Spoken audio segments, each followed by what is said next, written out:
Oh, it's not for anyone else. Oh, Nice professional start. Good afternoon, good evening, and good morning. We're back with that 6+++ show. The show with far too many pluses at the end of it. One day I'm going to say that, and it's just going to twig something in someone's brain. They'll go, you know what, let's just rename the show, and we'll go the 6+ show. I can explain why it's called that if you don't actually. Let's do it. Here's some deep lore. Deep lore. Deep lore, right. So we, as a team and channel, called 6++, and we were like, we're going to do a podcast. What should we call it? And we we're coming up with different names. And I thought, well, that 6++ show, because obviously that 70s show is a famous thing. And then we're like, well, actually, it's more of 6++. It's just that added extra thing. We're doing an extra podcast, so we'll do an extra plus on there, and it's led to much confusion ever since. So when you said that, I was like, oh, we're going to get some great story. Yeah, no, it's there's going to no be good fantastic. It's So good. I was in Burma, and there was this tiger, right? And the tiger was speaking to me. And it looked me in the eyes and it said, my face. "You've got to do a podcast." Yeah, I had been smoking some dank stuff, making sure not to swear in the first bit of the show. Yeah. But anyway, getting back on track, we're here to talk about Warhammer, and more specifically, the sort of Warhammer that you love the most with your friends. It's Teams. Teams Warhammer, the best way to play objectively. You can have an opinion on that. If your opinion is different to mine, you're wrong. But that is just my mantra for life. As always, I am joined by I was going to make it the really not okay comparison. We'll just call you my dear leader. That nearly went off track. How are you doing? I'm confused and also okay, Ed. How are you? I'm doing well. I was going to compare you to the Gestapo, but that's probably not fair or reasonable or accurate at all. Chris is, for record on the internet, Chris is really lovely. I've never had any issues with Chris. Definitely shouldn't compare him to the secret police. I do stuff on time. So, Sure. Blink 3 times, Ed, if you're okay and he's not bribing you with like violence. So, what have you been up to this week, Chris? Have you been up to anything exciting? Well, obviously my hobby progress hasn't been great recently. So if we're talking hobby progress, if you mean going on eBay and browsing new Warhammer 40k armies, then I've been doing that. I haven't found anything yet. Lewis and I have decided that buying stuff counts as hobby, so that definitely counts. Cool. I haven't bought anything yet, but just checking it out. If by hobby progress do we mean going to see Lord of the Rings yesterday, that counts.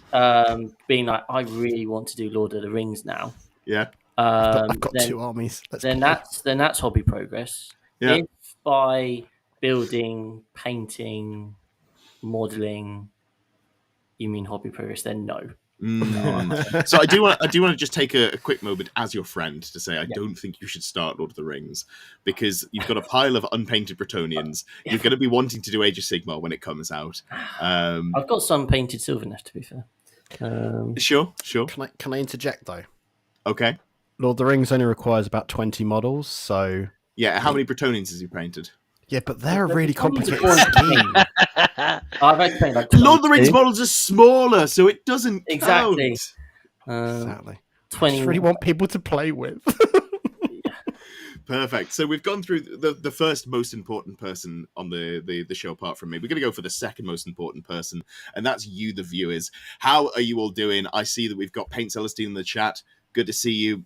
Insert generic Sisters of Battle comment that has no relevance to the main topic and totally derails any conversation that is occurring. I'm glad you know your role on the channel, and we appreciate you for it. We've got Existence UK calling me a troll queen. Always good to see you. Always appreciate the specific comments to me. Gordon's here. Good to see you. Good to see you, Gordon. Luke is waving a pink hand. The fun thing about the system that we use is we don't see emojis.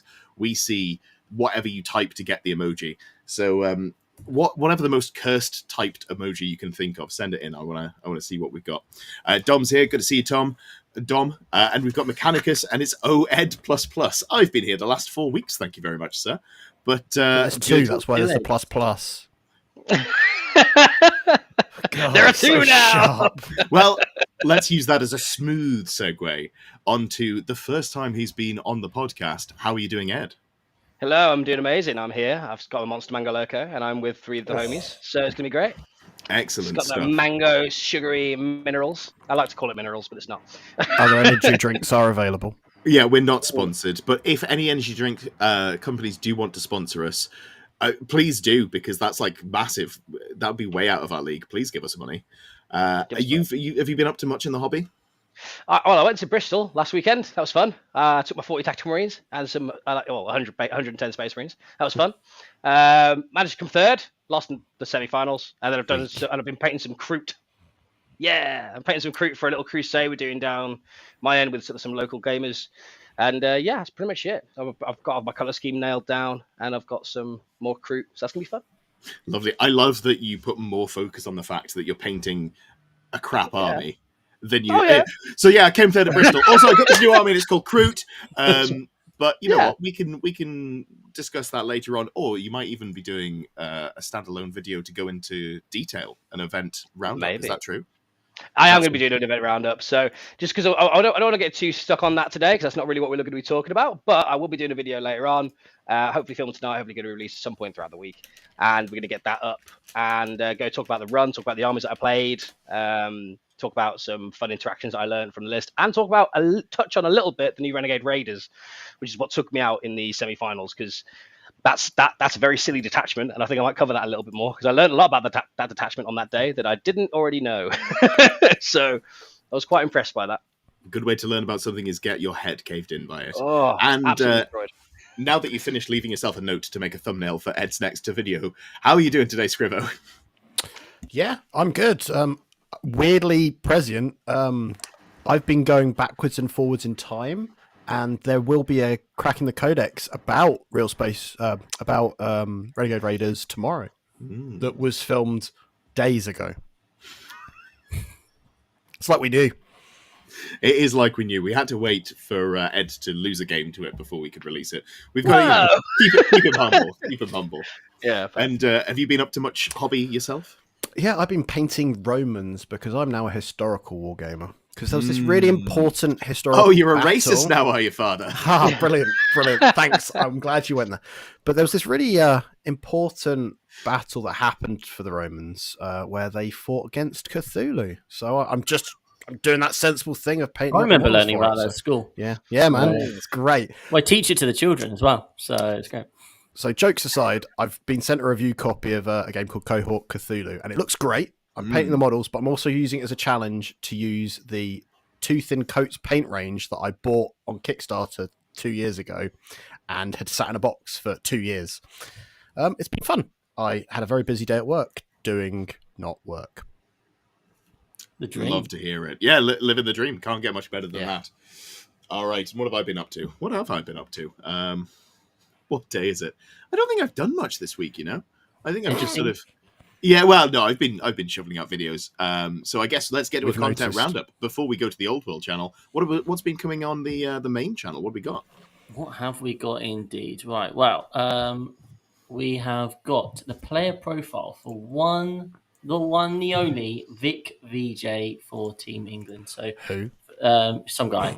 So for those of you who obviously aren't aware, Tom is the astropath for the England WTC team this year. So he's going to be talking all about he's tracking the progress of England as they lead up to World Team Championships. Got player interviews, we've got loads of different content coming out. He's done the player profile for Tony Chu so far, the captain, and now he's over to Vic VJ. So these sort of short 10 to 15 minute videos.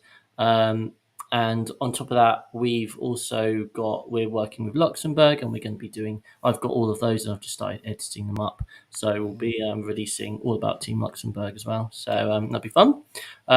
We had Scrivo telling you why Canis Rex needs banning. No, he's OP. I don't think you should ban him. Okay. He's just overpowered. Just nerf him. Just nerf him. Okay, yeah. Fair enough. That's Overreaction, Chris. Yeah. Oh, sorry, I was reading the title Canis Rex OP, ban Canis Rex. Silly me. So anyway, in the latest Here We Go episode, Scrivo talks about why Canis Rex can kill Meganobs. And then I just released my most recent Grey Knight episode for I Am the Hammer, which I talked through the Grey Knight stratagems and kind of how I use them and different plays and stuff, as well as I talked through my 5 matches at the team tournament we recently won. And then, the next one will be coming up very soon because obviously there's a data slate due. And in general, we have created a document list. We're all primed and ready to create a whole host of good, bad, and ugly videos on the kind of all the different factions when this data slate drops. There's going to be a whole host of changes, it sounds like. So it's a very exciting time. And we're going to be hoping to do a live show on that day, on that evening, and also a bug watch as well. So it's just that day, you're not going out. You're just sticking on 6++, and you're just listening to all the good stuff. But other than that, that's us. As always, like, subscribe, comment, help our algorithm. Membership, that's a thing. We have got like 24 members last time I checked. So we've got lots of early access stuff. We've got members only videos. Remember, we've got all of our Combat 101 out there. We're going to have TTS 101. It's been lots of people have been asking for it. So if you want to get into TTS, Ed has almost fully filmed a set of clips which I've edited together, and that will be out as and when Ed fully finishes. I feel called out. That's right. No one listens. I'm a guest here. You're not a guest. You're on the team, anymore. motherfucker. Yeah. We'll treat you with the content you deserve. I forgot. But yeah, that'll be out, and that's going to be. I'm sure that'll go down really well because Ed, to be fair to Ed, he has done a very good job on that video showing you how to use TTS and stuff. So got that coming out. So yeah, there's so much stuff, and also Old World. Old World Plus. How's that going, Ed? So if you like channels where people put out a video pretty much every day or every other day, but they do it between a team of like 7 people or so, what if you had one man and his lack of sleep, and also Lewis does a lot of stuff. I appreciate Lewis and what he does for me. But it doesn't sag in anywhere near as well if I'd say, give him the full credit. No. So this week I have put in a few videos. On Wednesday last week, there was the second Squarebase GT review. It was the episode of Close Order that I filmed before last week's 40k podcast, so we got a little rushed at the end there. But it goes through my experience at the TSN Arena, Honest Wargamer. You know all of the keywords there. It's some really nice bloke who I go for breakfast with and eat eggs with just before events, not specifically every day. Then I also put out a video called State of Play with Richie Amphlett, and you may have heard of State of Play because Tom's been doing them for a while, and it's such a good format that I said, Tom, I really want to do this for Old World. Do you mind if I do it? And he was like, yeah, of course I do. So that one's got up to about 3,000 views. So if you want to learn how to do good with dwarves, watch it. Are they dwarves? He's great. You what, sorry? Are they dwarves? Yeah. Okay. So I posted a link on to the interview, which is objectively a really good video. It's not clickbait in any way, shape, or form. And some dickhead commented, well, he can't even spell dwarves correctly. We can safely ignore this clickbait crap, which I've been doing this now long enough to know not to respond to that and just mute them and move on. But also take screenshots, put it in your content group chat and be like, what an absolute cum stain. Because he was an absolute cum stain. And after that, a couple of videos for the Square-based online tournament that's going on at the moment. It is the biggest Old World event we've had so far. So I have gone through a video that just went out an hour or so ago, gone through all of the factions, done a bit of digging, put some interesting lists up. And then also there's a Let's Play of Mordheim for Mordheim Mondays, which I think is going to be a one and done thing because no one seems to care. And that's okay. I was trying something new. Try it. Yeah.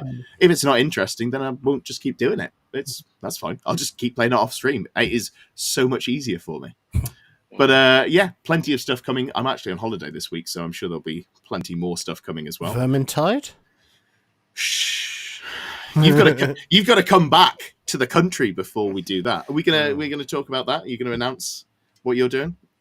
Oh yeah, that's a very good point. Yeah, I'm actually not going to be here for a week because on the weekend I'm doing coverage of Kill Team GT, the Goonhammer Open, and then on Monday I'm flying to Amsterdam for AOS Worlds, where I'll be with that guy that Ed has those lovely eggs with for a week, and I'm probably going to murder him. It's going to be great. I only have positive interactions with Rob. I don't know why you're so. So you're commentating on that then, are you? No, I'm a cameraman. I'm a videographer for that week. So I'll come back and I'll have really hench arms, but I'll also only walk like this because I'm going to be wearing a gimbal strap thing for a week. So I'll come back and be like, "Hi, you're like carrying all the beers, John." I'm like, "No, I just can't move my arms." What channels is it Also, being yes, streamed on? The TSN T Sports Network. Is that YouTube or Twitch? Twitch. Yeah, there we go. I'm very good at this marketing thing. It's almost like I So should learn it's from you. basically the last hurrah then. Because Yeah, new... which I was chatting to the TO and I was like, I actually think I prefer it being a last hurrah because last year WTC was chaotic to say the least. And if they were essentially trying to do it so close to the launch, it just wouldn't work. Yeah. Because it'll be coming. It's going on pre-order the weekend that people are going to be playing at the World Championships. It's just very funny. Yeah, that'd be cool. But, yeah. Speaking of Old World, I've got an event at the end. I'm going to get an event booked in for Old World as well at Firestorm Games because they're awesome. I looked at their terrain. That's going to be really fun as well. Ed here, this Ed, he does events. We have shared. If you go on our community page, you didn't even point. Ed here, this Ed. The podcast. I use my head. The podcast. This is Scott's anyway. If you check out our community page, scroll down a little bit. We've shared a load of links to Ed's events. So shout out to Ed because he does a great job. Thank you. That's so kind of you to say so. So before anyone can interrupt, moving on swiftly, we are actually here to talk about teams. So I think that was a really nice roundup. I had a lot of fun hearing about what you're all doing and then talking about what I'm doing. I enjoyed one of them more than the other. More than others, yeah. Someone's got to take the role of the narcissist. Yes. Moving on then. So we're going to talk about teams. And the first thing I think we want to talk about is the list perspective. When you're talking about teams, you're not just taking, you're not taking 8 Eldar lists at the start of 10th edition because that's illegal. You can't do that. That's not allowed. There are rules, goddammit. So you've got to take 7 of the other armies that are kind of just crap and exist, but, whatever. They're fine. So who wants to start with the list writing perspective? Obviously, the terms attacker and defender get thrown around a lot. Tell you what, Ed, you have done a lot of team stuff. Where do you want to start on the... you're throwing in the deep end, motherfucker. Where do you want to start on the list building perspective? Okay, so I think 5-man format has been quite popular right now, so we'll start off with 5-man format, and then we'll move on from there. So basically, for list perspective, you kind of want normally to have 1 or 2 push lists if there are some of the best lists in the game at the time. Like the first time at WTC, CSM were pretty powerful and potent with the Abaddon and the Shooty CSM and the Forge Fiends and all that sort of thing. And Eldar, obviously, because they existed. And then if you're looking at like 3 other teams, you're looking at grindy lists that can sort of like, chip away and get points here and there and not get 20-0'd by those big teams and by those big lists.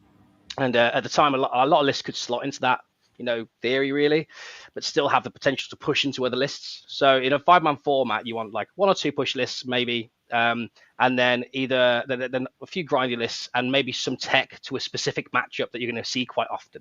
So if you've got, let's say, T-Suns and the Grey Knights are top of the meta right now, so you've got a lot of psychic attacks going in there and all that sort of thing, you may create a list that could be built into that. So for example, Templars, they could just take an army. I know. They could take Templars. How many times specific Ed example mentions Templars in this podcast? Specific example.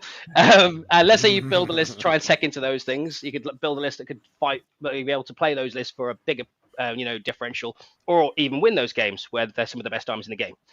So normally looking for one little tech piece that could play into certain matchups that are designed to play those top games. 2 grindy lists, or maybe even 3, to try and be able to grind out points and either win their pairings into the other matchups or not lose by a lot. And then you're looking at like your push list, which is, like normally at the moment CSM are crazy, Sisters are crazy, all that sort of thing. Well, the new Sisters book's crazy. And that's all that sort of thing, right? So that's what I would say is this general structure, like a little tech piece, grindy list, push team. And then after that, you want one grindy list to be a first defender. So that's something that you can play any of the lists that are going to be thrown into you as the first 2 attackers and not get 20-0'd. So if you can get like a 5 or 6 points out of, any pairing that goes into that list, it's pretty good. Personally, I think Grey Knights have always been done a relatively decent job at that, apart from like a little interim where they had 2 horrific matchups. But like, there's lots of lists that could try and be designed to play that role. Normally more of like a stat checky sort of list that can like not die, even if you've got the top list going into them, and still score points either way. And then after that, you're looking for your prey lists, which is either your tech piece or your push list, which can like go in and score a lot of points into most of the matchups. And that's a general overview. Might have missed a few things, but I think that's what I'm at. Anything to add to that one, Chris? On the I mean, you covered literally everything. I don't know much. It's fine. So yeah, and I think it's an interesting one because quite often, like for example, the ITT, I built my Grey Knights list to go out and be like kind of like a first defender and just be able to score into everything. And then actually, I was never a first defender at all.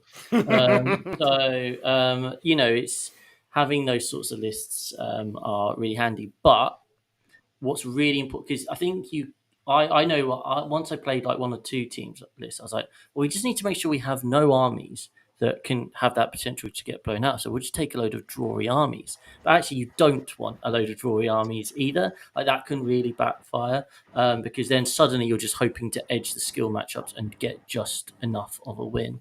So although it might feel like you should take a bunch of lists that can't get blown out, actually you want some lists that don't get blown out, and you want some lists that can have really bad time but also can have a really good time, and then that helps to create those differentials and help the pairing aspect. So yeah, that's kind of what I'd add. Nice. And we have our resident teams expert here. John has obviously been working with Team Wales internationally. Don't put yourself down, bud. He is coaching Team Wales, going to Coach. WTC very, very soon. Head coach, sorry. I'm trying to big you up, and I'm not bigging you up enough. Wearing his Wales jersey. We have been pretty thorough on this. I'm not saying up to fail. Is there anything that you think we've missed on here that you specifically want to call out? Not really. No, we were pretty thorough on this. That's absolutely fine. So, no notes. You guys have done great. Excellent. Top marks from the head coach there. Fantastic stuff. Something that I want to push back a little bit on is this is all really good if we're assuming that our teams are all good players. And I think that's fine. But something that I've been thinking about more recently is the fact that we have a very skewed perspective on how to play the game, because you kind of live in the weird 1%er world where you're just used to everyone doing things right and people knowing what they're doing. But what if you're going to an event and the lists, aren't necessarily going to be the most cutthroat, and the players aren't going to be the best? What if what sort of things do you think you could bring into lists to try and salvage that? Is there anything there that you could maybe change the way you write the lists? I think there's an argument where if you try to change, if someone is literally, say your friend Jimmy owns Space Marines, tends to play a lot of Gladius lists, and then you go, right, Ironstorm's hot, we're getting you on that, and he's not really ever played it before and doesn't get enough practice in with it, it's actually probably detrimental. It's better in some respects for you to have your mate playing what they know well and do their normal average than try to kind of throw up kind of problems as much as anything and try to change things too much, I think. I think that's a really good point. I did have a smirk because I was like, hold on, are you describing what I said to you in the run-up? Because in the run-up to teams, you had been playing a lot of Gladius. And I was like, I want you on Ironstorm. Ironstorm's really good. Obviously, you ended up taking Orcs and absolutely... No, it's a very good example, just because you get people that play a lot of lists knowing how it plays well in, say, a singles format, and those lists don't necessarily translate into teams, because if you want it to be more extreme, you can't be an all-rounders list unless you are that drawish guy that just wants to get a 10-10. Yeah. It's quite important, really. So it's also on that point where you say that it's very important for people to know their list. It also makes your matrix more inaccurate. Like if you've got someone who's got, if someone's jumping on Ironstorm and they're like, and someone goes, oh, you should get 15 pluses here, then they might not know the bad matchups. You know what I mean? So you'll have, like, if they have a Gladius list and they go, well, I know that's an 8. I know that's a 7. I know this is a 12. I know this is a 14. Having that adds so much more value than just having one of those meta picks, especially with people who are very familiar with certain lists. Yeah, so that's something you can definitely overcome as part of a team, and that's, I think, where the team perspective comes into it. Something that we had with our team run at Birmingham where we didn't necessarily individually know the Matrix super well. Like Jack was taking Chaos Knights because I told him, no, you're not playing AdMech. Here's another army. It plays in a way that you like playing. Jack didn't want to take Tau, so we ended up putting him on Space Marines. Between us, we kind of knew how all of the matchups went. And I think our Matrix was fairly accurate overall, but we couldn't do that from an individual perspective. So I think that's something else. It's the team part isn't just you all go to an event and you play games together. It's that maybe you should lean on your team members for their knowledge as well. That's something that's definitely useful. And also the list building part of it. I think once you get to kind of like the mid, and especially the middle higher and higher tables, the matrix kind of, assuming you're all roughly similar skill, like that matrix just change is by far the most important thing. Because if you think about, like, for us, the games we lost, or where we paired into some sort of win or small win, and we didn't because a matrix prediction was wrong. And actually, that's just, even if like you take someone like, Alex Chance for us, who was quite like negative in his matrix prediction, but at least you could manage that, and then he actually got a few points higher each time. Like, that's great. Conversely, you don't someone who's always like, I'm going to lose, because then you know what, you are going to lose because we're going to throw you under the bus. So you kind of have to think about that. But just like that accuracy of prediction. I think Art of War have done like a series of videos all about like team stuff, and one of the things Nick Nanvati said was like they've done it before, even at WTC, where they've sent out, they've switched like these top players in the world onto lists because they feel like it's the right list. They put Mark Perry on Necrons at the last WTC, and it's just not his style at all, and he completely fucked it.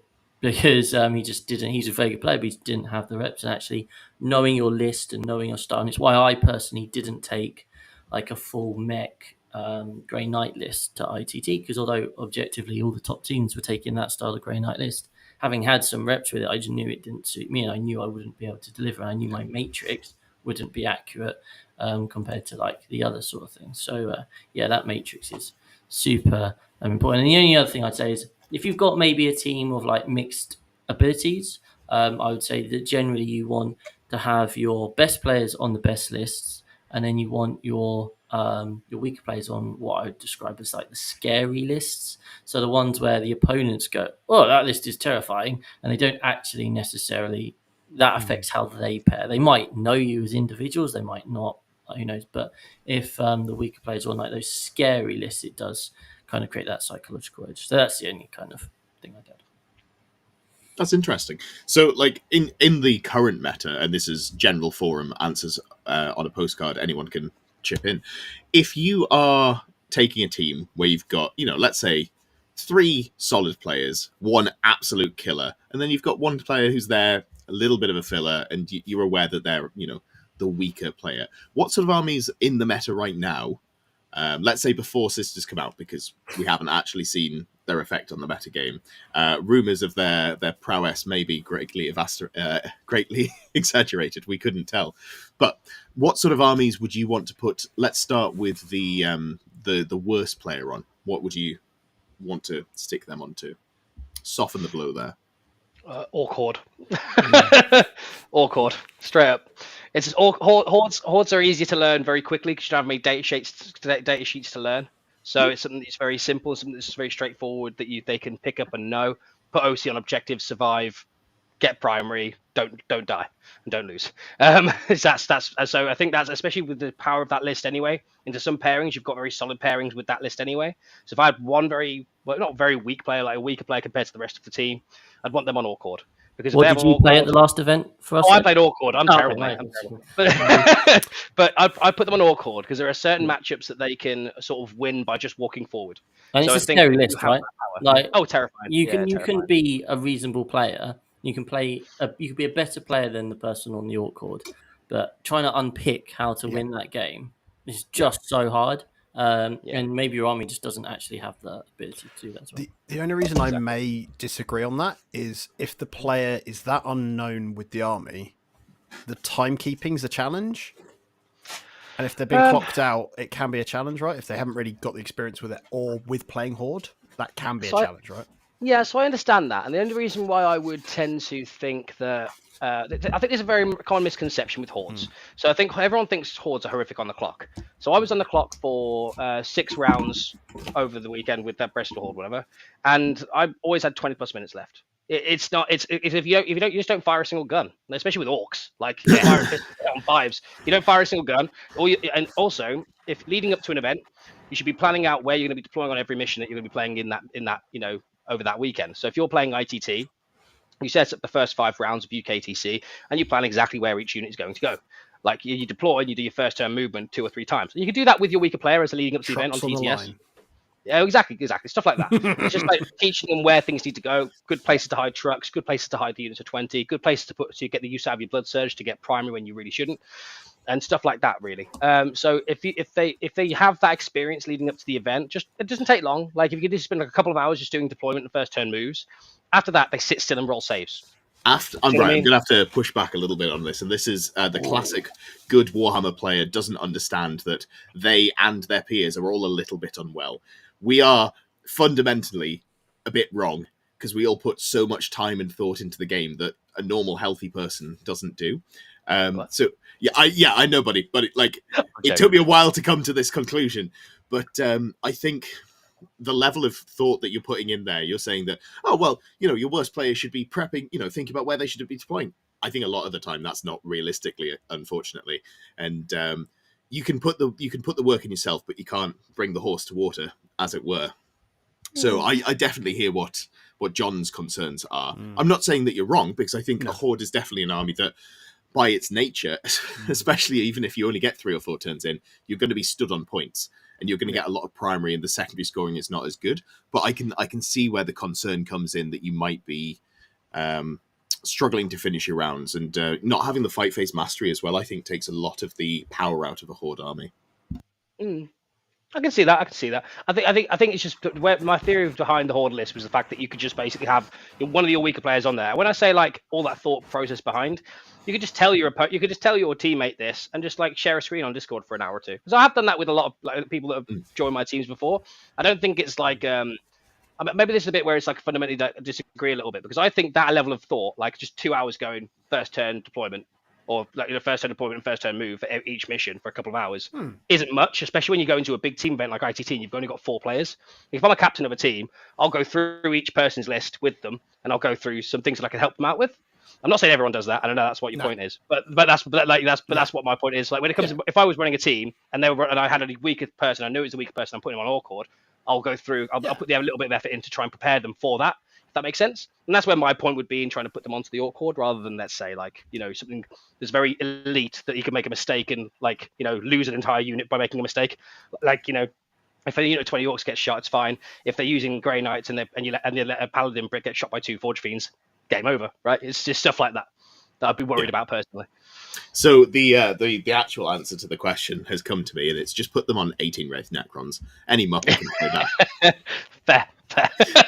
But stat checking this. They're great. Originally, I was going to suggest things like Bully Boys, because it's like 2 turns of war, quite forgiving. So, and not that many models. I actually don't know if Bully Boys is as forgiving as you're making it sound, because I think the damage output's lower than you might expect from orcs. Yeah, I suppose. Yeah, and the tankiness is tied up to just 2 turns. I think it's definitely on the more forgiving end of things, but I think it's actually got a bit more skill to it than you might expect. Yeah.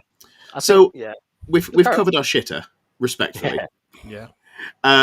What are we going to put our absolute killer? Lee Churchwood's on the team. What's he taking?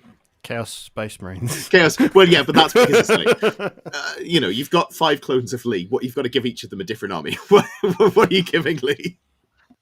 CSM probably are. Yeah, CSM. Yeah, I think CSM's the answer. answer. The big bad, I'd imagine, just because they're just so brutal. They can kind of they are able to punish any sort of mistake.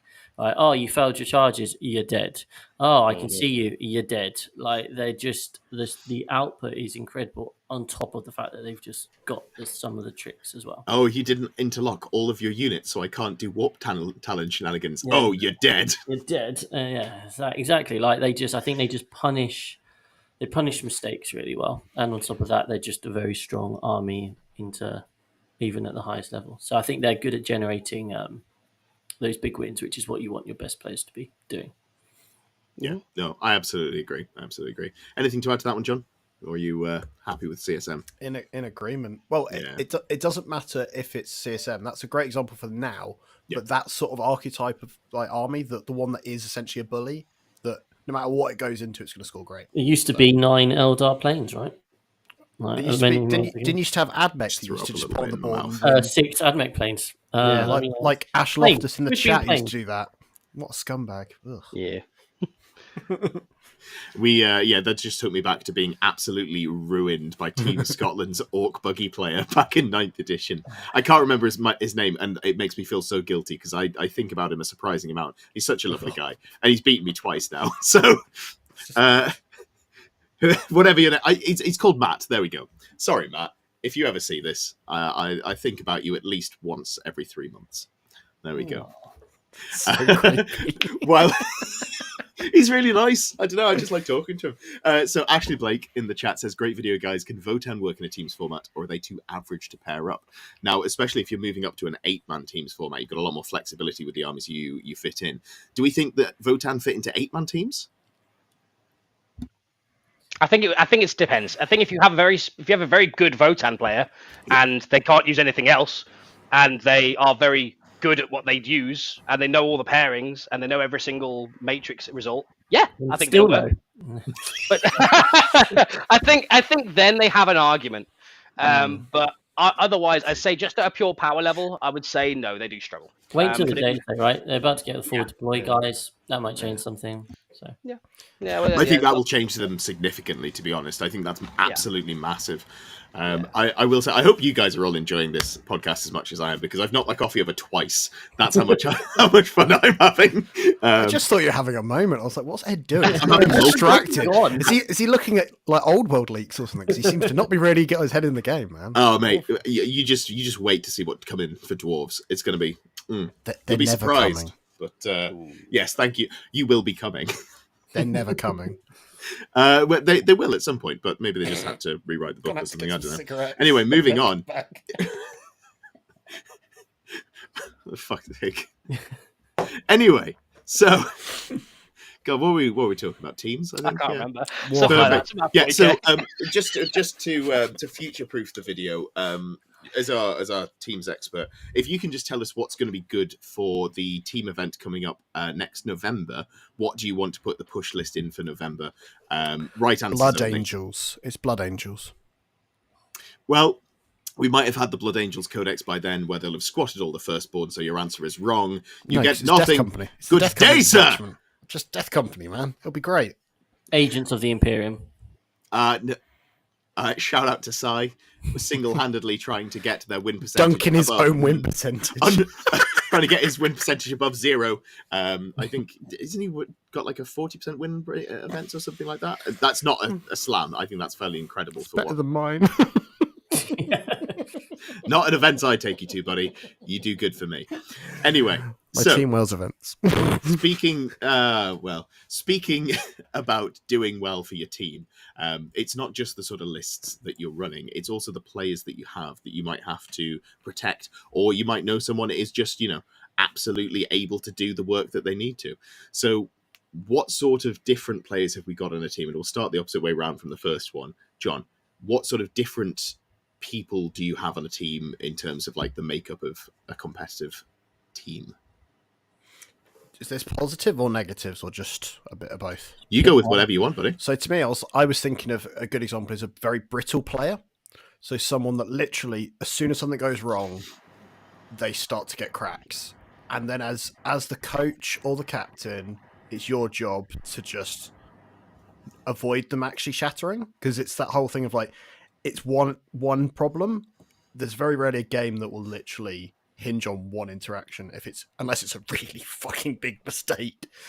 And normally that player will tilt off of that. But if you're there to kind of coach them along and just be like, right, just hold, that can make a difference, right? Yeah, absolutely. Again, referring back to our Birmingham event where I had to hold your hand through every game. That Grey Knights game. Also, not true. Not true at all. Lovely stuff. Chris, what do you reckon? Give me a player archetype. So you've got. This is something that I am not. So I am not a push player, right? So No. yeah, I know, shocking. Right? So at the team event we had recently, I was like, right, you know what? I'm playing Tyranids. I've played this Tyranid matchup lots. I know that they can't really hurt me, so I'm gonna nail them turn 2, and it went hideously wrong. And I was like, turns out this isn't my style, and I should have just played like I normally do. And so you've got those players that are very good at spotting a gap, putting all that forward pressure into the right place, and then just smashing your opponent over and creating that differential. And then you've got the reverse, which is more like me, which is those steadier players who are good at not losing by like a large amount, keeping it close, being tricksy, playing to the point, playing to the system. And you kind of need both of those. You need those players who aren't going to fold over, but you also need those players who, and it is a genuine skill. Like when we were playing at ICT, like I realized we were looking quite drawish for the round. I realized I had already won the game into Necrons and I needed to push, but I remember being like, what do I do here? How do I, how actually do I push? I know I should push. Do I just run everything out into the open and see what happens? What do I do? And actually, it's genuinely a skill. Like you take some, players like, Nassim, who's obviously very famous on the UK circuit as a guy who can win games very quickly because he's very good at just going, right, I'm going to be in your face and I'm going to be in your face in such a way that you've got one turn to deal with me or you're dead. And putting pressure on a lot of players like that, they can't necessarily like deal with it. Yeah, no, that's great. Have you got one player archetype for me, Ed? Just to... I've got one. Horde player. One. Horde player, no. Horde player can either be going to grindy or push. What sort of hordes are you thinking before we get into your actual point?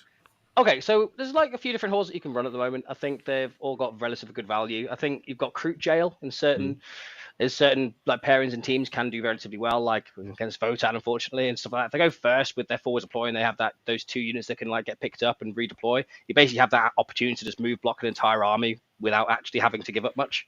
And it's stuff like that that can like really help in pairings. So a horde like that is really good because it will lose most games still, but it'll keep things very close where you really shouldn't be. So you've got that Crete unit that can do that, and then you've got Orc Horde, just like the loads of boys. That's another great archetype. I touched on them earlier, but effectively it's using a horde where it's meant to do wrap stuff so it can't fall back, so you can't get shot, sit on primary, deny their primary, which is where hordes can become a push army quite easily. It can start as a grinding army, but in some matchups they can push and get a massive differential because they're just going to run at you and deny all your primary while they're scoring 50. And also the value of hordes as well is that you get fixed secondaries rather than having to use cards, so you know exactly what your game plan is. I'm going to cleanse and deploy. I have pistols everywhere. No. I'm going to sit there and do that For now. For now. In fact, we shouldn't go into that because that's probably not going to happen. But that's the idea of what just that's the idea of what you can do right now, anyway. But yeah, so the horde.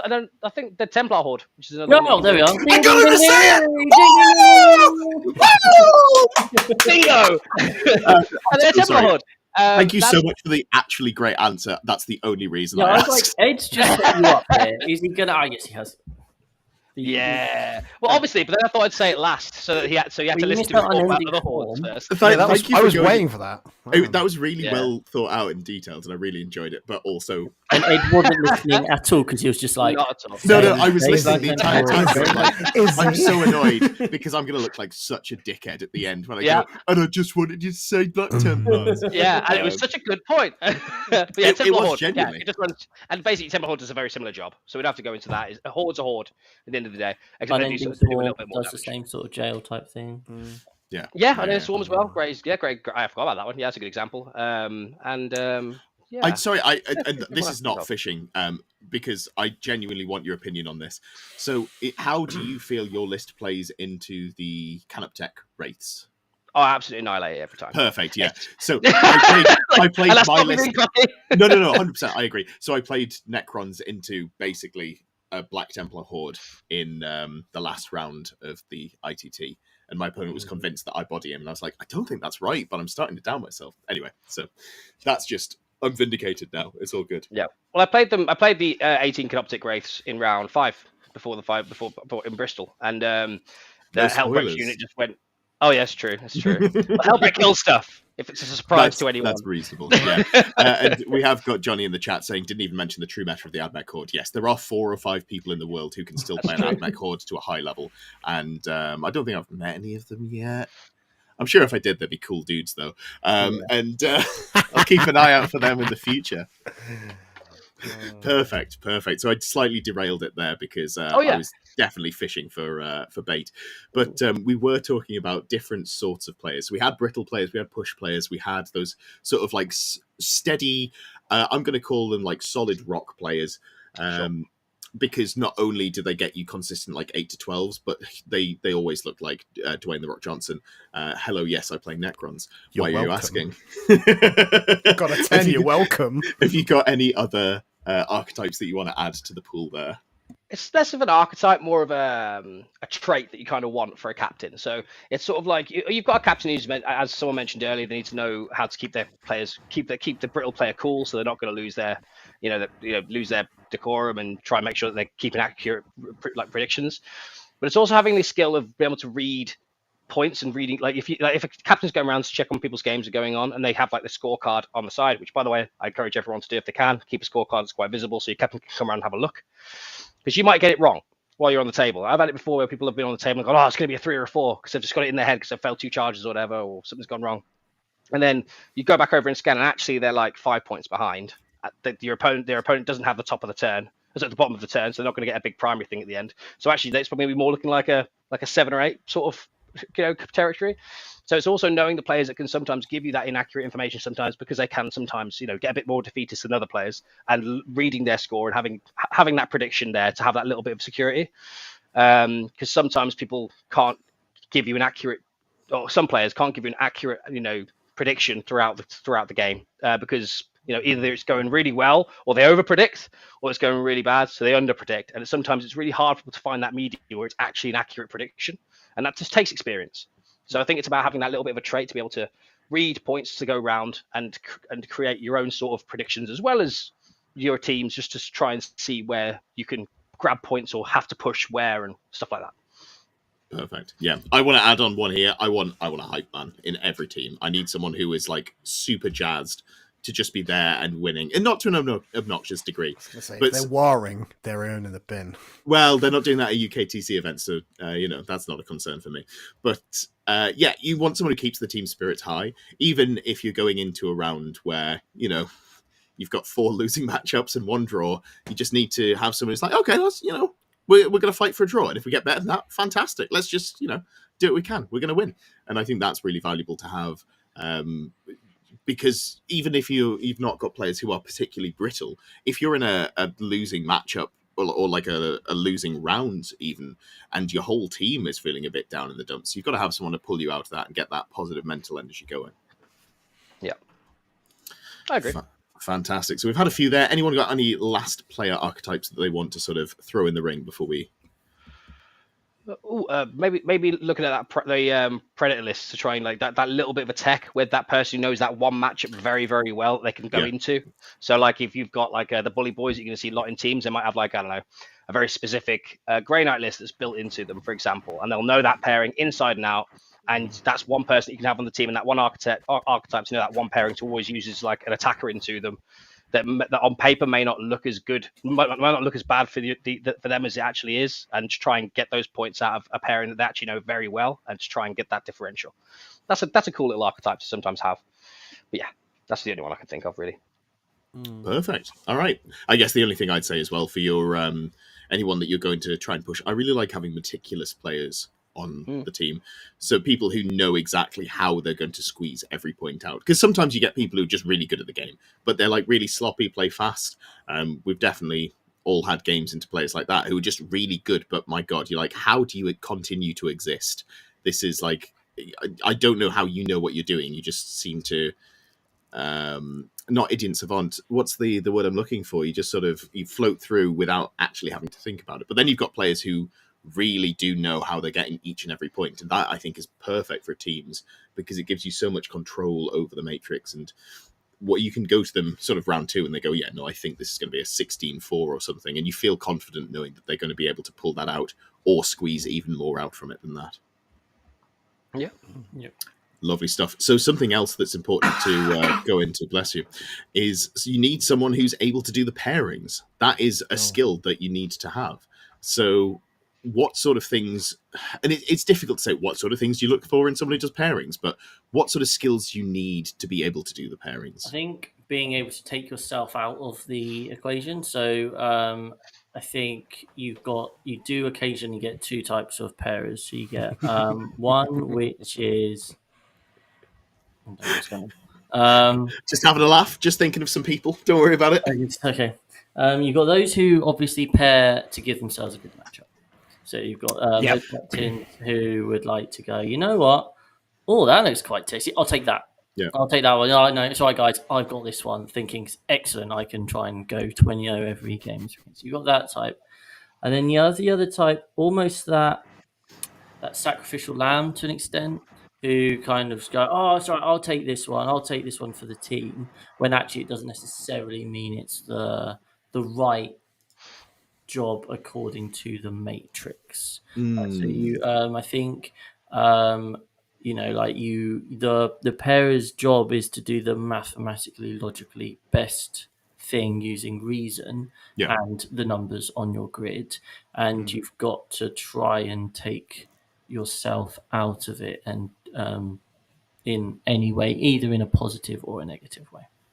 Yeah. No, that's great. And I think a really interesting sort of thing that you touched on there is that the people who are pairing to benefit themselves and pairing to throw themselves under the bus in sort of a wanting to be the hero style, they're both just 2 sides of the same coin. And as you say, both are bad and both can be just as ineffective.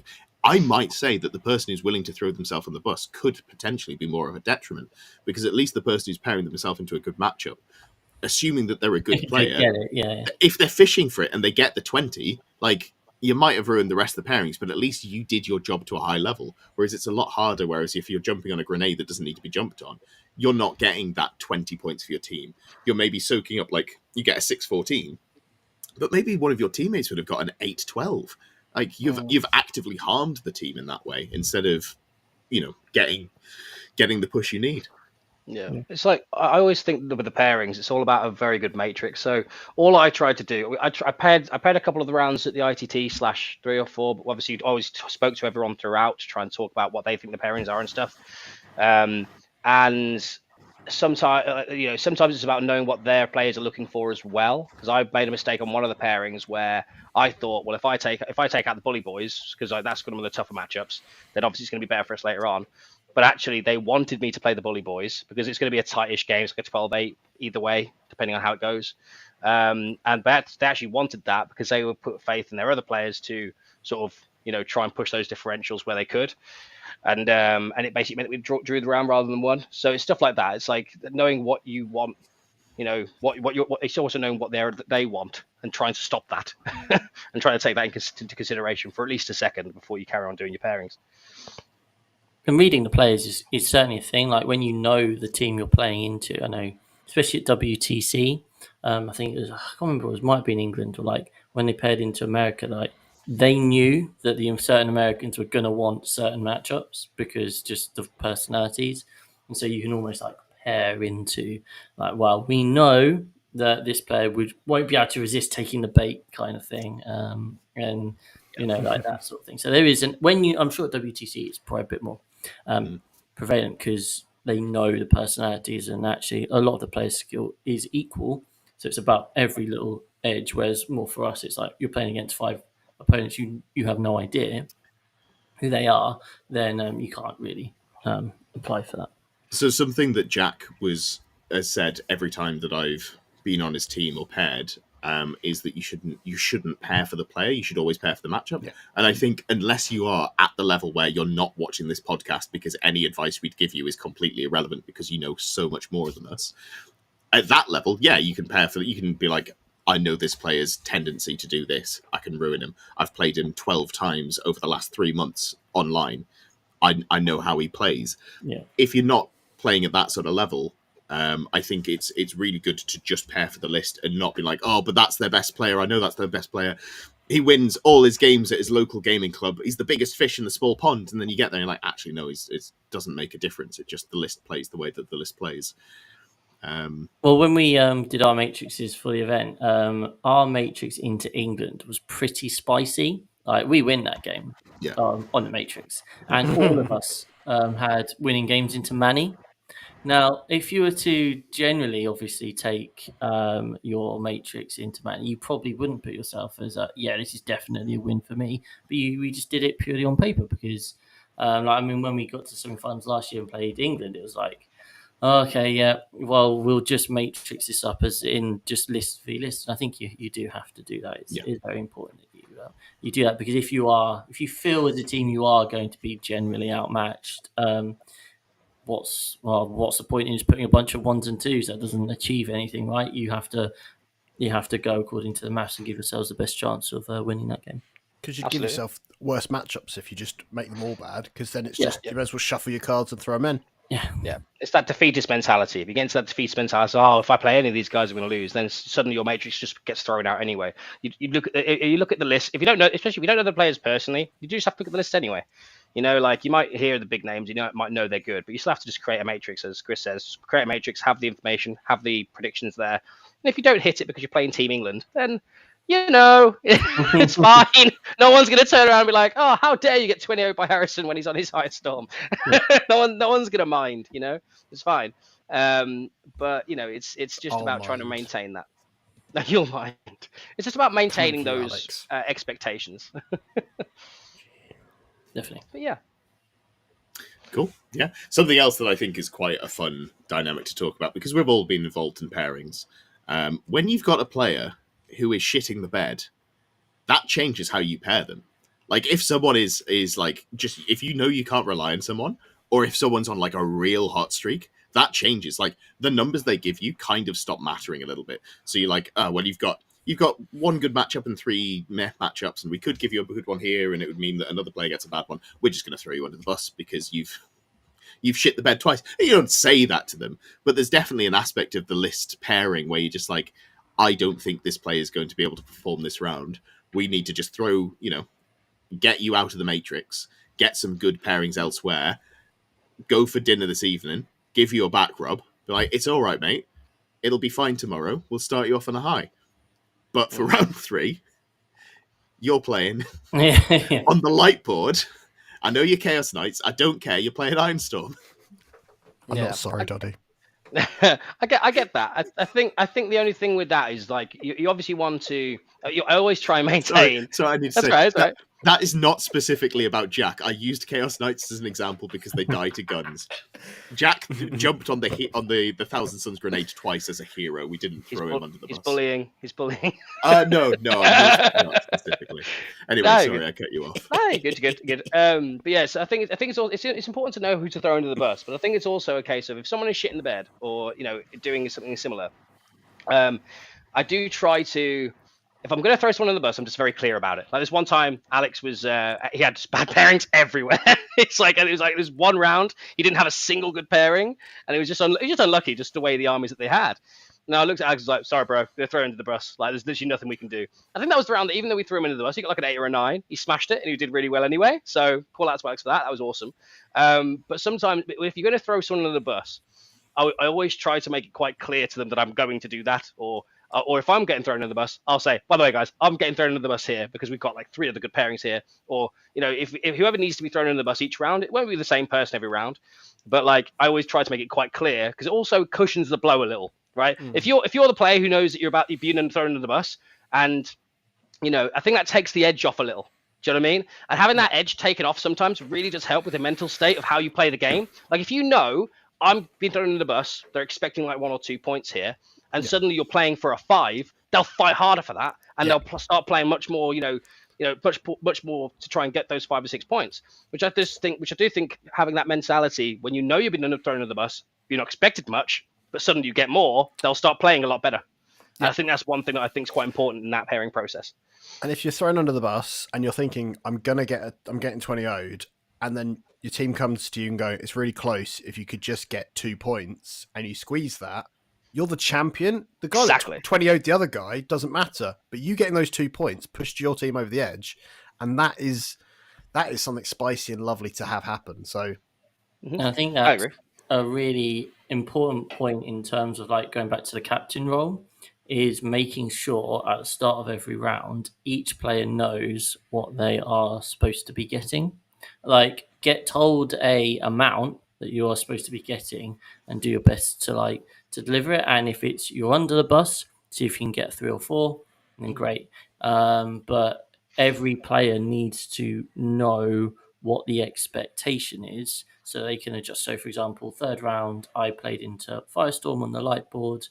Ed was like, try and get a 5. So then immediately my game plan is completely different. So I'm like, well, I now don't need to stick my head out. I'm only trying to score 5 points. So I can now just try and score my 5 on primary each time and see if I can push more. And, I ended up getting an 8 and I was really happy with that.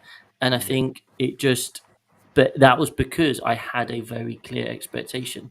If every player goes in and goes, I'm just going to play a singles game and try and win it, then that is actually can be quite detrimental compared to, because suddenly you've got a player who's going, I'm just going to try and get a small win here because I'm in the singles mode, compared to that's not remotely their job.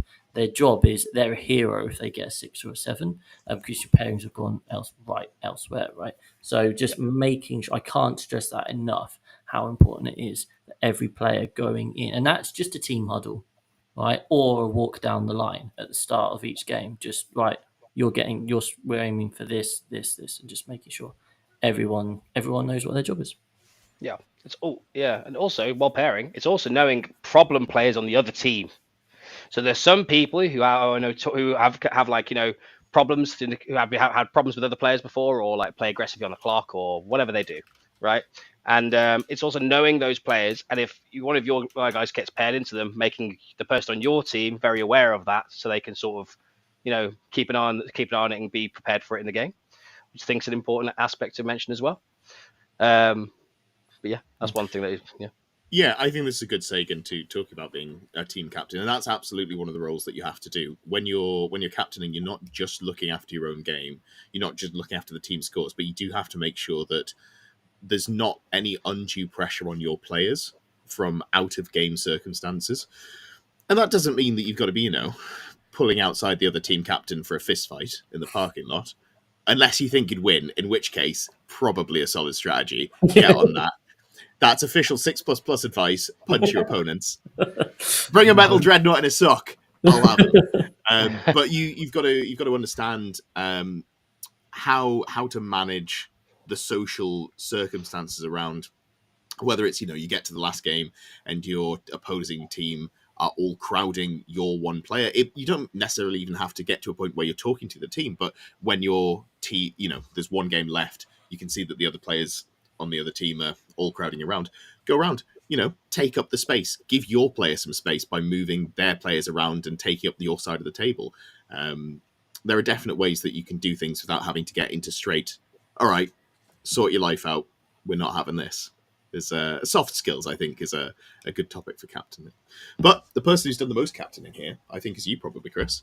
What sort of things do you want to bring to the table as a captain?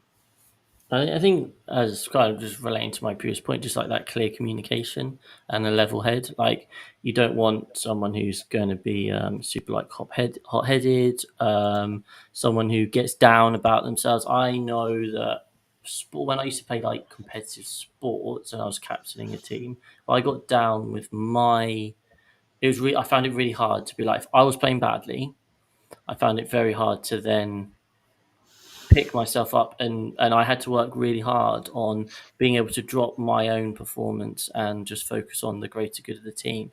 And in 40k, that's also really important. Like, you are one of 5. Last year I took Harlequins just after they'd been like fully nerfed. I had a nightmare of a weekend, but that's the fun part of teams, is that you're still always trying to eke out those points, even if you can. But you have to be able to be like, okay, I'm doing badly, but I'm still focusing on the team. If the team are winning, then that's great. So I think that kind of that level personality of just being able to be objective and take yourself and your own personal results. Like, there's nothing worse than. Well, I don't like it when I hear like other 6++ players going like, oh, I've gone 3-2 this weekend, I've gone 4-1 this weekend, blah blah. I'm like, okay, cool, but what was your pairings? Like, that is completely irrelevant. I'd be much happier with someone who's gone 1-4, but actually their point scores were far better than they were kind of like predicted. And one like at ITT was really noticeable is whenever I'd go up to a 6++ member and I'd go, how did you do? Some of them would tell me how they did, and some of them would tell me how the team did.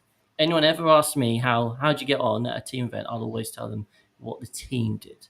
Because in my opinion, my personal thing, as long as I delivered as close as I could to my matrix, that's all that matters. So being able to take yourself out of the highs and lows and just being objectively just pretty chill is I think quite important. That's a really interesting point, and it sounds like you didn't also go undefeated at the last ITT. So get good, shitter. I think it's about not being the main character. You know what I mean? There's no main characters in teams. In singles, it's just you, right? You've got your own run. We're playing against one person, and that's it. But as soon as you've got a team setting, you're not the main character. Everyone else around you is relying on you to do a job, whether and that job isn't necessary to win. Obviously, that's great, but it's for jobs to get a 5 or a 6. But you're just you're risking everything to try and get that 11, and it could just get you to be 20 O's. Then that's obviously a detrimental thing to the team. So it's about. Sorry, you go. Well, that was it basically. I was going to say, this is going to sound so out of pocket, but I think that's part of why we did so well, because we're all so humble, and you can't just say that with a straight face.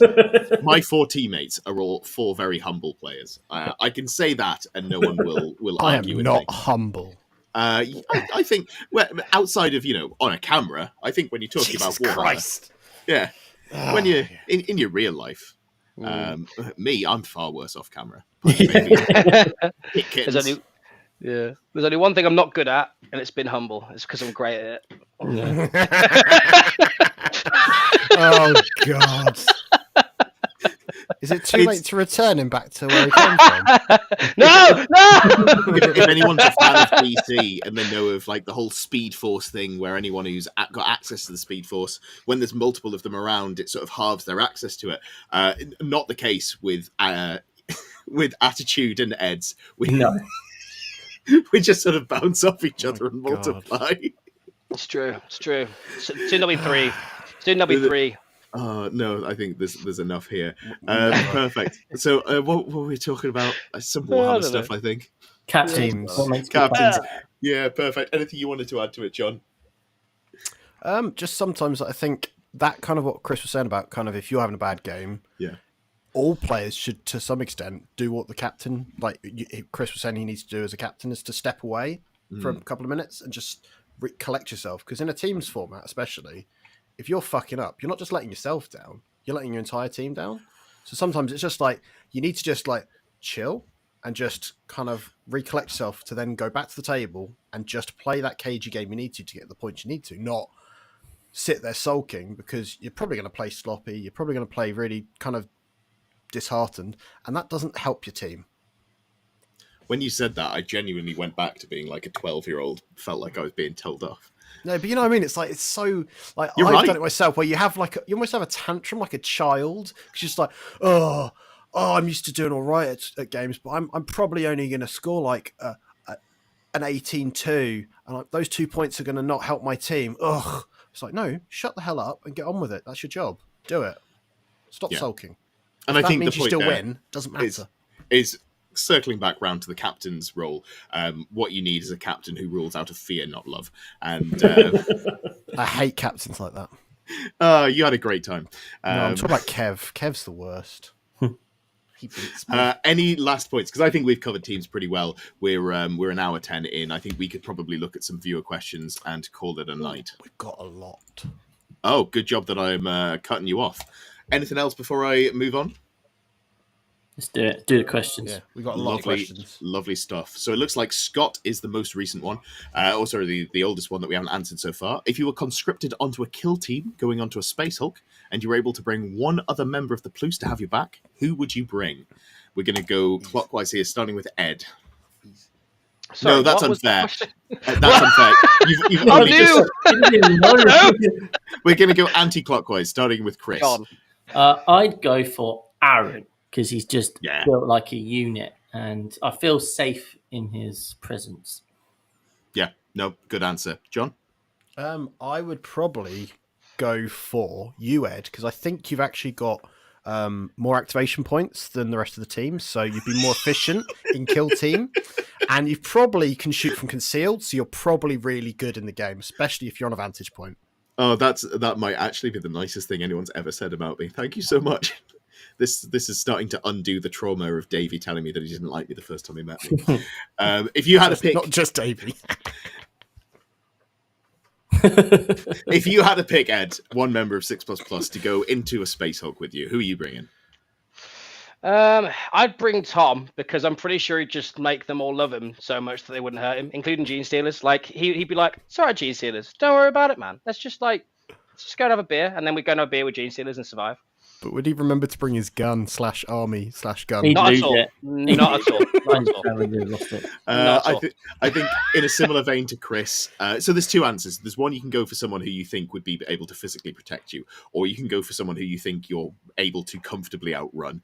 Either answer is fine. I'm going to go with Lee, just for the same reason that you'd bring Aaron. I just feel like he's very put together. He'd be able to physically protect me. Not you, Jonesy. No, not Lee. Oh, Either or. I did mean Lee Churchwood, but I'll absolutely take Lee Jones. He's got that. He's a dad. He's got he that used to dad be strength. proper hench as well. Yeah. Used Yeah. to. Oh, It's still under there, I'm sure. That's how it goes. Matthew says, you have a tournament coming up. Data slate just dropped. Lists need changing, but real life means no time. So who from the players do you trust to make you a list without changing it? We're going to go opposite way round this time. Ed, who are you picking? Who am I picking to change a list for me out of Right. Clues? To not show they're going to make Write a a list list, for you. and you've got to take it unchanged. You've got to take their list. Oh. But they're going to try and make a good one. Oh no. No one. They're all shit at writing lists. none of them take Tactical Marines. I think I'd probably go for Chris because his play style's quite similar to mine. Right, I So- think you love mine. All those hordes he plays. Yeah, well, my other play style. I've got Yeah, I've got two sides of a coin. So I think I'll probably choose Chris because if I have like an MSU sort of list that's like they'll go off and score bits and try and get like decent points and stuff. Yeah, I'd go with that. So I think I'd probably go for Chris on that one. Good job. John, what are you thinking? I probably would ask Tom because I think he's most aligned with how I like to build lists. So I think he'd build a list knowing how I like to play. Whilst if I asked you, you'd say, here's 3 of a good thing. Suck it. Yeah, I write you the objectively best list, and then it's on you to pilot it. Get good, scrub. It's not my fault. I'm just built different. Chris, moving on. Yeah, I think like you've got two ways of looking at it. So you've got either those you think build the best lists, or you think those who build the lists which are most linked to how you play the game. And in my experience, whenever I play lists that are probably objectively better than the ones that I run, I actually perform worse. So therefore, I would need someone who builds a list similar to me. So it would have to be Ed, just because Ed, as we said, Ed and I chat a lot about lists, and like that MSU style, be a pain in the arse is certainly, I think, out of anyone in the team, is most similar to me. Just to clarify, obviously not me, Ed. When Yeah. Chris and I have talked about We this, are. we are so fundamentally opposed. Like, you'll be like, I'm going to take this. I'm like, but why would you not just run this? And Run 3 of them. Yeah. But why would you run 3 I thought 2 is the Doomstalkers? sweet spot. Of course, it's not fucking the sweet spot. It's 3. You need 3. Yeah, I but just want to take I'm not 2. wrong. No! if something's good, 3 of them is more Always take gooder. 3. Yeah. And units in 40k are so cheap you can get away with it. So if you want to see me write lists that don't have 3 of everything in, come to Old World, Old World. because points are fucking restrictive in that game, that's for sure. For me, I would probably pick Connor Nichols. Shout out to my boy, my son. Your son, who, yeah, we've realised just is me, but 10 years younger. It's slightly bizarre. I have talked to him in person for the first Is it time 10 now. That was years? nice. I think it's, Yeah. I think it's more. No. How old do you think I am? I know 40? the shtick is that I'm an old man, but I'm only 30. I thought you were from like I thought you were the same age as Dave. To be honest, like, I thought you two were like I thought you two grew up together. So Ed, what was it like watching A New Hope before it was called A New Hope in the cinema? I wouldn't know. I wouldn't know, but I do know that I want those damn kids off my lawn, and by lawn I mean game. So I would say Connor, because Connor writes in a very similar way to me, and Connor writes very good lists, and Connor writes for very good armies. So that's what we're going with. Moving on again, we've got, just to point out that Tom said sensational question. Shout out to Matthew there. And Scrivo says needs more whirlwinds because he is still in the pocket of big whirlwind. That's just permeating into other aspects of my life. If you didn't see this last week, every time I had a thought, John interrupted by being like, put my whirlwinds in, purely to just throw me off. If you want to see him do it, watch Cracking the Codex. I'm pretty sure you talk about it in an army that doesn't even have whirlwinds. So Just once. Great. Yeah, perfect. Thanks, mate. Then we've got... We've got Will Lovell says, a question for Chris if he's on. In a new Grey Knight Codex, what strats, enhancements, etc. would need to be in a detachment for you to not to take? God, I can't talk. You've thrown me off, and I'm the one who brought it up. What would you need to be in a Grey Knight Codex to be not to take an enchantment? For fuck. Someone else read this question for me. Right, so he's basically asking if the Grey Knight book comes out and there are other detachments, is there anything out there that could mean you want to move away from the one with Mr. Deimos in? And the answer is no. It's actually got me down a rabbit hole with this. And for me, I was thinking, well, what else would you make with Grey Knights? Like, how could you make 3 other detachments with Grey Knights to give them that interest and that variety? And the data sheets and what they do are quite limited. We don't have psychic powers anymore, really. And I just don't think you do. And therefore, because of that, it makes me think, well, yeah, don't they just go in an Agents of the Imperium book where you've just got that one fully fleshed out, well-designed detachment, because they've nailed it for Grey Knights. Like the Grey Knight detachment I'm having so much fun building different styles of lists with not that many data sheets based around those stratagems. Like what you get one which means your vehicles are better with some good vehicle strats. Okay, cool, that's fun. It's not like we've just seen that for the last 2 or 3 months. And then like what else do you get? Like I genuinely don't know. Like Mist is such a powerful ability. 3-inch Deep Strike is such a powerful ability. Armor Contempt is so useful. So yeah, I don't know what else there is that I would want really. So there are 2 answers to this. The one that you will be okay with and one that you're going to fucking hate. And I'm sorry, but the one that you hate is probably the reality of it. I'm excited. So the answer you're going to hate, we'll start off there and just ruin your night. Okay. When they write the book, assuming there's a Grey Knight Codex, they probably take Mists away from that detachment. The way that they just spread things out for Custodes or took things away, that's probably the answer. Because you're right, it's just so good. Like, how do you get anyone to play anything else? By taking it away. The second answer, which is more fun, you give them some mad damage steroid or like some ability to charge from Deep Strike just consistently. That would get me playing a different Grey Knight style. I'd be like, wait, so you mean that I can just make 6-inch charges from Deep Strike with all of my units? Yeah, sound, I'm in. That'd do it. Yeah. Middling damage. Yeah. What would be cool though if they just kept like 3 core strats across like 3 different detachments, like the old Grey Knight book, like the 9th, where it had like Sword Brethren, no, not Sword Brethren, Sword Brothers. Shadow something, I don't know. There's like a stealthy one, there was like a vehicle-y one, and then there was like a combat-y one and all that sort of thing. A good one. Yeah, a good one. And basically, you can do something similar with 3 detachments, keep the core of it, Miss of Demos, 3-inch Deep Strike, Armor Contempt, and then have like another 3 stratagems that are specific. I'll take that. Absolutely not. I'm not letting you have. I'm not letting you have those 3 good stratagems across all of your data sheets without having to give everything up. Are you out of your goddamn mind? No, they do have to give stuff up because the last three stratagems would be things that make it specific. Can you name the other 3 stratagems they have at the moment? Yeah, I'd be giving up Dev Wounds. So that's devastating. But it wouldn't be because you'd be giving it up. Well, this thing, the last 3 stratagems for each attachment would just be flavor. It's not going to be like something ridiculous, like because the 3 good stratagems are already there. Games Workshop wouldn't accidentally write 3 good stratagems for one of the detachments while also combining it with 3 good enhancements. And, but that's bad for the health of the game. And this is where what I'm saying about being disconnected from the rest of the world. Anyway, so we're going to move on here. T. Marty Party Thomas apologizes if we've already missed it, but he says a player in the States has been hit with a retroactive lifetime ban from an annual GT for a relatively minor modelling for advantage. He said he saw a stream game at previous tournaments and noticed a lot of suspect plays, which leads me to believe the TOs talk to each other behind the scenes. How important is it for regional TOs to share information behind the scenes? And if this impacts their disciplinary decisions, should they be transparent about it? That's probably a whole subject on itself. So I think instead of going deep on it, we maybe just have like some quick hot takes and then we move on. Well, they do. TOs do talk. We know because we've got Lewis in our group. He's part of like a TO thing. We had an event at the weekend. A few of us were at. There was one particular player who was quite unpleasant. Lewis is immediately like, "Oh, okay, cool. Right, I'm just going to tell everyone that don't let him into these events because of X, Y, and Z." So they are 100%. We are familiar with each other. To be clear, this is things that are banned from event worthy. This is not.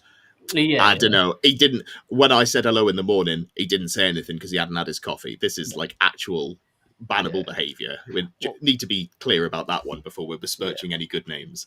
Oh no, Ed, thank you so much, Brainseller, donating $1.99. Ed needs a Get Good Scrub hat for Teams events. I don't know which Ed you mean, but both of us should can wear join one the of merch those. store collection. That Probably you. It's probably me. Yeah, I am the asshole. But thank you so much. That's very kind of you. Yeah. Lovely stuff. Then there's a lot more chat about that in the Discord. So I think that's the last question. Is there anything else that we want to add to this one before we wrap up for the evening? I think most TOs have, because obviously everyone runs their own. Each TO will run their own tournament circuit, and each one would have their own events that they run throughout the year. I personally have a list of people that if they ever buy a ticket to my event, I just refund it straight away, and so they're not welcome. I do have a list, and every TO will have a list, and each one might be slightly different, because from just personal experience with different players. But in answer to the question, do TOs talk? Absolutely, they talk. There's Facebook groups. There's people just know each other. And like they share information about common, problem players, and mainly just so that we can keep that sort of stuff out of the hobby, because we don't want some negativity at the event, because one bad experience at an event could make someone not come back to the hobby indefinitely. So it's quite important to stop especially that. your own events as well, right? Exactly. Punishing if your event's known as a place that tolerates that sort of thing. Exactly. So you have to be very proactive with getting rid of those people. Yeah, because we've definitely had in group chats that I've been in, people saying, "Oh, such and such is back at this event. I'm just not going to go." It's definitely something. I can see that you're holding that whirlwind, John. I have messaged Lewis. I have got you permabanned from all of the independent events in the UK. So good thing I'm an international player now. Hey, very good. Perfect. Well, thank you so much for watching. It's been an absolute blast this week, more so than any other week because I've just had the giggles. Hope you enjoyed. Do leave all of the things that you should be doing, like subscribe, give us money, send me hats. Beep, beep. Good night.